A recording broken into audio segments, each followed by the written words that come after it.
ఈరోజు తెలంగాణ ఆంధ్రప్రదేశ్లో సంచలనం సృష్టించినటువంటి ప్రవీణ్ పగడాల హత్య ఉదంతం మనం చూసాం. వాస్తవానికి ప్రవీణ్ పగడాల హత్య ఒక కుట్రపూరితంగానే జరిగింది. పథకం ప్రకారమే ఈ దాడి జరిగిందని చెప్పి హత్య జరిగినటువంటి సంఘటనలు అన్నీ కూడా ఒక రకంగా విషయాల్ని నిజాల్ని నొక్కి చెబుతూ పరిస్థితి ఉంది. కానీ రాష్ట్ర ప్రభుత్వం అంటే సమగ్రమైనటువంటి దర్యాప్తుకి ఆదేశించాలి. ఆయన ఒక మత ప్రచారకుడుగా లేడు. మానవీయ కోణంలో మతాన్ని ఏ రకంగా చూడాలి, ఆడపిల్లని ఏ రకంగా చూడాలి, తల్లిని ఏ రకంగా కొలవాలి, కూతుర్ని ఏ రకంగా చూడాలన్నటువంటి గొప్ప విషయాల్ని ఈ సమాజానికి అందించి యువకుల్లోనూ అందరిలోనూ చైతన్యం నింపినటువంటి గొప్ప వ్యక్తి, గొప్ప ప్రవక్త మాస్టర్ ప్రవీణ్ పగడాల. అటువంటి వ్యక్తిని అకారణంగా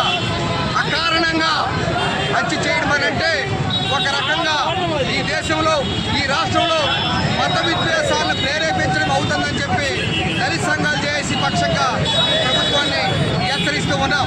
ఇది ఇంకొక ధోరణి వైపు ఇంకొక కోణం వైపు వెళ్ళకముందే రాష్ట్ర ప్రభుత్వం దీని మీద దర్యాప్తు పేరుతో కాలయాపన కాకుండా వెంటనే రిజల్ట్ వచ్చే విధంగా ఎవరైతే హత్యలో పాల్గొన్నారో అందరి మీద కూడా హత్య నేరం కేసులు నమోదు చేయాలి. ఎస్సీ ఎస్టీ అడ్రస్ కేసు నమోదు చేయాలి. అందరినీ రిమాండ్కి పంపించాలి. ఆ కుటుంబానికి ₹1 ఎక్స్గ్రేషియా ఇవ్వాలి. ప్రభుత్వం రక్షణ సహాయం ₹50 లక్షల ఇవ్వాలి.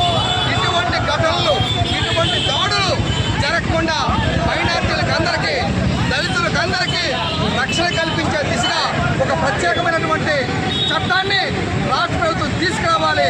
ఆ రకంగానే మైనార్టీల హక్కులు కానీ, దళితుల హక్కులు కానీ, ఆదివాసీల హక్కులు కానీ కాపాడబడతాయని చెప్పి దళిత సంఘాలు జేఏసీగా డిమాండ్ చేస్తూ ఉన్నాం.